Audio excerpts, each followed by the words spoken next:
Taxi ஆப்பின் உத்தரவாதம். Trip cancellation இல்லை, extra payment இல்லை, நியாயமான கட்டணம். இதுவே ஃபாஸ்ட் ட்ராக் டாக்ஸி ஆப்பின் உத்தரவாதம். அண்மை செய்தியை பார்த்தோம். தற்போது நாம் தமிழர் கட்சியின் தலைமை ஒருங்கிணைப்பாளர் சீமான் நிகழ்வு ஒன்றில் பேசி வருகிறார். பார்க்கலாம். பசி என்கிற கொடிய நெருப்பை வைத்துக்கொள்ள கொட்டி போராட்டம் எதுக்கு?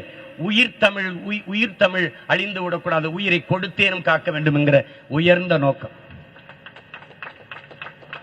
இது ஒரு தொடக்கம்தான். 10 பேர் வந்து படுத்துட்டா தமிழ் மீண்டுருமா போயிருமா அப்படின்னு. தம்பி, வண்டி நிறைய குப்பை, எவனும் வண்டி நிறைய நெருப்படுத்திக் கொண்டு போவதில்லை கொளுத்துவதற்கு. ஒரு தீப்பட்டி, ஒரு தீக்குச்சி தான். இதான் புரட்சி. அவ்வளவு பெரிய காட்டை ஒரு தீக்குச்சி எரிக்கும். அது மாதிரி இது வயிற்றுக்குள் எரிகிற அந்த தீ இருக்குதே, அந்த பசி தீ, அது இந்த நாட்டை ஒரு நாள் பற்றி பரவும். என்னுடைய தமிழாசிரியர் குப்புசாமி கிட்ட நான் கேட்டேன், உருகி சுகம்பரா மார்பை திருகி எரிந்தால் தீட்டால் கண்ணகி என்று மதுரை மாநகர் எரிந்ததுன்னு.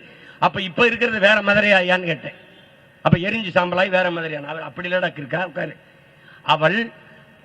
அவளுடைய வேதனை, அவளுக்கு இழைக்கப்பட்ட அநீதியை நினைத்து மக்கள் வயிறு இருந்தார்கள் என்று சொல்வதற்கு இளங்கோடிகள் அப்படி எழுதியிருக்காரு.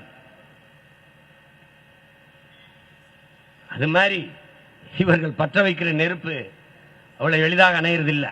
என் தம்பி பகவத் கூட கேட்டான், சட்ட போராட்டம் பண்ணுவோம், உறுதியா பண்ணுவோம். இந்த தேர்தலில் இதை ஒரு முதன்மை பிரச்சனை சிக்கலாக கொண்டு போய் பரப்பும், மக்களிடத்தில் சொல்லுவோம். ஏன் தாய்மொழி அவசியம்? மொழியின் முகம் மதம் சாதி அடையாளம் அல்ல.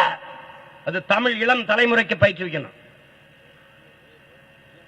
அன்பிற்குரியவர்களே, அறிவார்ந்த பெருமக்களே, உலகில் முதல் தோன்றியது மொழி இனமா சாதி மதமா என்கிற அந்த புரிதல், அந்த தெளிவு உங்க எல்லோருக்கும் வரணும். முதலில் மனிதரின் உழைப்பில் இருந்து தோன்றியது மொழி. அந்த மொழியை பேசக்கூடிய மக்களின் கூட்டம் இனம் என்று வரையறுக்கப்பட்டது. அந்த இனக்கூட்டம் ஒரே நிலப்பரப்பில் நிலைத்து வாழக்கூடிய வாய்ப்பை பெற்றிருக்குமானால் அது தேசிய இனம் என்று வரையறுக்கப்பட்டது. இதுதான். அப்படி பார்த்தால் முதலில் தோன்றியது தமிழ், முதலில் தோன்றிய இனம் தமிழ் இனம். இன்று வரை இருக்கு. தூரத்தில் இருக்கிறவனை அழைப்பதற்கு என்று அழைத்த ஒளிகள் இன்று வரை தமிழில் காண கிடக்கிறது. எல்லாரும் சொல்ற தமிழை உயர்நீதிமன்ற வழக்காடு மொழியாக கூறி சென்னை உயர்நீதிமன்றத்தில் காலவரையற்ற உண்ணாவிரதம் மேற்கொண்டவர்களை சந்தித்து நாம் தமிழர் கட்சியின் ஒருங்கிணைப்பாளர் சீமான் ஆதரவு தெரிவித்து தற்போது உரையாற்றி வருகிறார். காட்சிகளை பார்த்தோம். விவரங்களை பின்வரும் செய்திகளில் தொகுப்பாக பார்க்கலாம்.